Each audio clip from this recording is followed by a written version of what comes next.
Well, hello everyone, and welcome to the world premiere of the Arnecam Sports Show. This show is dedicated to the news of the sports world, whether it be local, regional, national, or worldwide.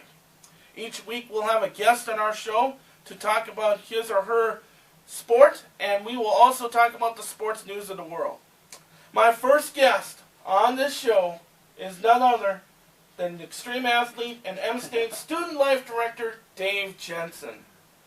Dave, thanks for being on the show. Hey Arnie, it's an honor to be your first guest. Hey, great. As most of you know, Dave has passion that I used to be passionate about back when I lived in Brainerd. It was biking. And I rode over 1,000 miles one year.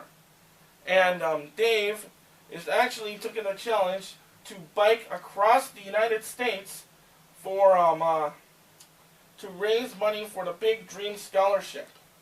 So, what have you done to train for this project? Well, Arnie, anyone that knows me knows that my entire life is just a continual state of training.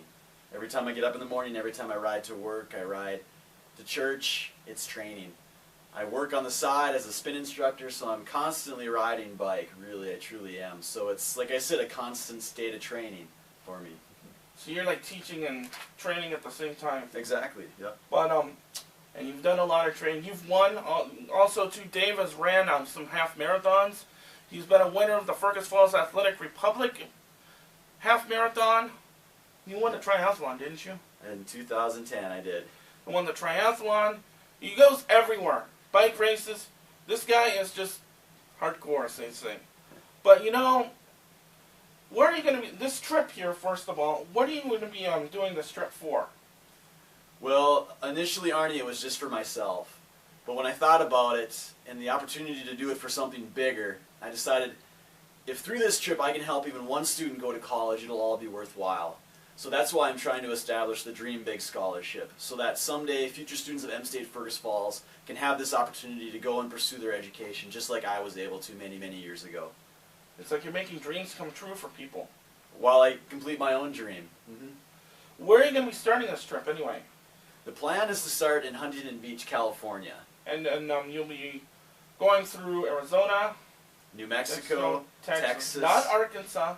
Not Arkansas, Louisiana, Mississippi, Alabama, and Georgia. You gotta make sure you have some Cajun food when you're in Louisiana. Is that what they're known for? Yeah. Okay. But so you'll start the Pacific Ocean and then the Atlantic. Yep, I'm going to start with my ankles in the Pacific Ocean, and I'm not going to finish until my ankles are standing in the Atlantic. Don't let Jaws get you.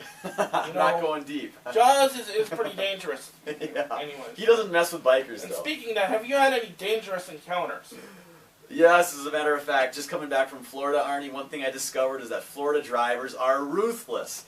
They do not watch out for bikers. They will run you off the road if you're not careful. So I spent 5 days riding around Florida, and I saw my life flash before my eyes probably 20 times. So. Well, you know, Jeff. Anyways, when you went to Florida, can you just tell us about your trip a little bit? Yeah, I really set out with absolutely no plan or agenda. I settled in the Tampa area. A friend who was going to a timeshare there dropped me off on the side of the highway. I literally set out, no plan, just started riding. Had my sleeping bag on my bike. Rode about 100, 150 miles a day. Ended up on the Atlantic side. Rode south along the coast. Traveled back over to the Gulf side. After 5 days, I traveled about 600 miles before my friend picked me back up, and we came back to Minnesota, back to the frozen Arctic north. Yeah. So, did you make it to Miami? You know what, Arnie? I went down as far as Naples, Florida, and the traffic was so severe, it was so dangerous, like you'll probably see in some of the highlights, that I had to turn around and go to the Atlantic side because it just, I couldn't take the risk. Dave has some highlights from his trip to Florida, and let's take a look Well, at hey some everybody, of them right now. welcome to another chapter in the adventures of Dave. Well, after riding across the country with my good friend Trish Marsack, I'm being dropped off here outside of Tampa, Florida, where I'm going to begin my roughly 400-mile ride down to the southern tip of the continental United States, Key West, Florida. I'm going to try to go as far as Miami today, which is alone about 280 miles, so I might be over my head a little bit. I don't know if I can make it. But if I don't make it, it's not because I'm not getting an early enough start. To make my way through Sarasota, there's still no sign of the sun. I don't know what time it is, but the city is clearly not awake yet. which isn't a bad thing because these roads don't have a great shoulder. Fortunately, I do have bright flashy lights on my bike, so I'm watching out for myself. It's too early to tell yet, but I've sort of gotten the impression that Florida's not a real bike-friendly state. The few motorists that have passed me by are not giving me much room, so I'm having to ride real defensively, but otherwise a beautiful night to be out on the bike.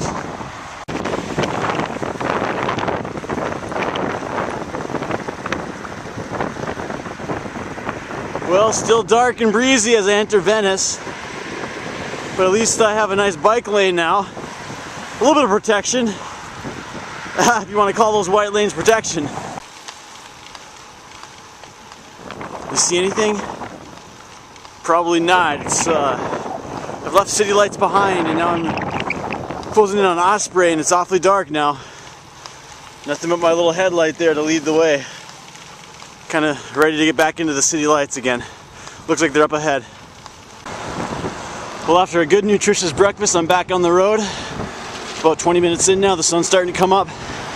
Boy, has the morning commute picked up too. I'm really having to ride with intensity now. Kind of keep up with traffic. Until I'm breathing heavier. Hope I don't have to push it like this too long. It's going to take a lot out of me.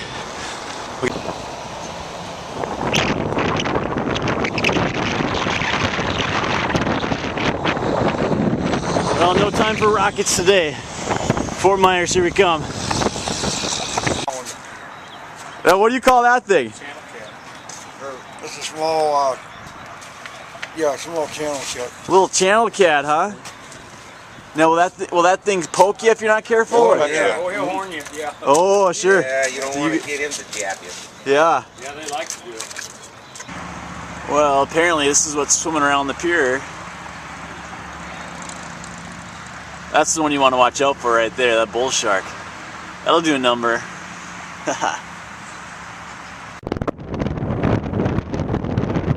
It's Fort Myers.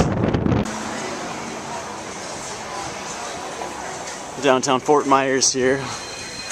Riding a little cobblestone. Glad that you're back safe and sound. You weren't attacked. Well, it looks like that you could have went into a pond where there was a bull shark.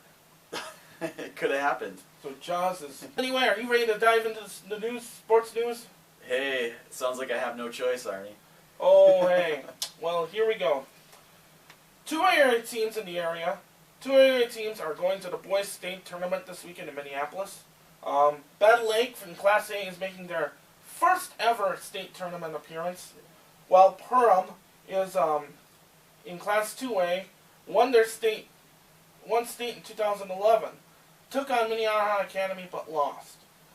Battle Lake is going up against the 30-0 Uppsala Cardinals, alma mater of Janice Hendrickson, Donna Ripplinger, and David Rustrich. Wow.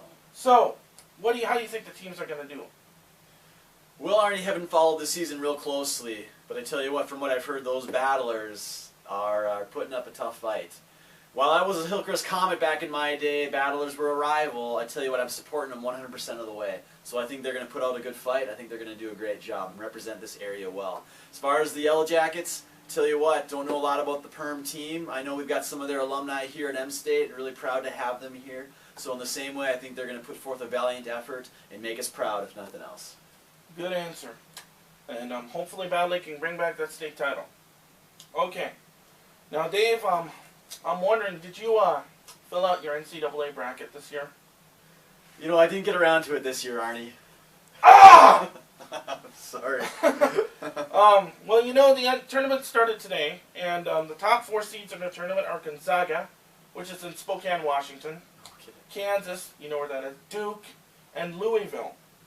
But Well, Arnie, believe it or not, 13 years ago, I did fill out an NCAA tournament bracket. And while I knew absolutely nothing about any of the teams in the tournament, by some stroke of luck, I picked Kansas to win it, and they won it all. And as a result, I was the grand champion of the bracket tournament. And so I would pick Kansas over any one of those teams once again to win this year. you know, Dave, I have Kansas to win it all, too. No Kansas kidding. and Duke in the final. But I have All right. Gonzaga also there. And one guy at work told me, he's like, you got Gonzaga in your bracket?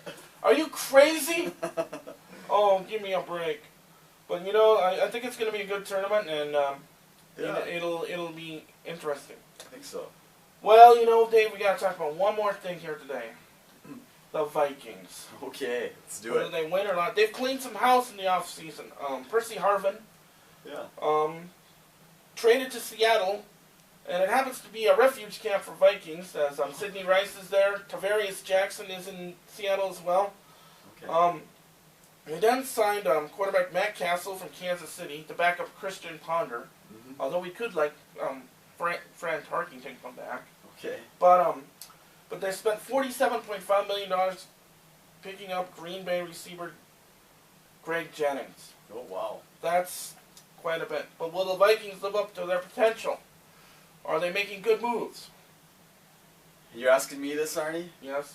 Well, I tell you what, like I had mentioned earlier, I'm not a huge follower of traditional sports, but all I know is if Chris Carter starts throwing those passes true and Randy Moss keeps pulling them down in the end zone, I think we got a good shot at it. Dave, I think you're 10, 15 years behind this, Dave. What? Dave. Are you kidding me? Moss is in San Francisco and he's going to retire. What? Chris Carter's in the Hall of Fame. Oh my gosh. Where has time gone? But, you know, I honestly think, too, it's like, you know, I think quarterback Matt Castle is going to be Hey, we're doing a show in here! Well, Dave, thanks for being on the show. I appreciate it. And, you know, I want to have you back on the show again when you come back from your trip. Yeah, I'd like that. So, we'll talk to you more about that again. Okay, as we leave you today, I leave you with these words from John chapter 14, verse 15. If you love me, keep my commandments. For Dave Jensen and myself, I'm Arnie Robertson. We'll see you next week here on the Arnecam Sports Show. Thanks for watching. And as always, may God bless every human being on this earth.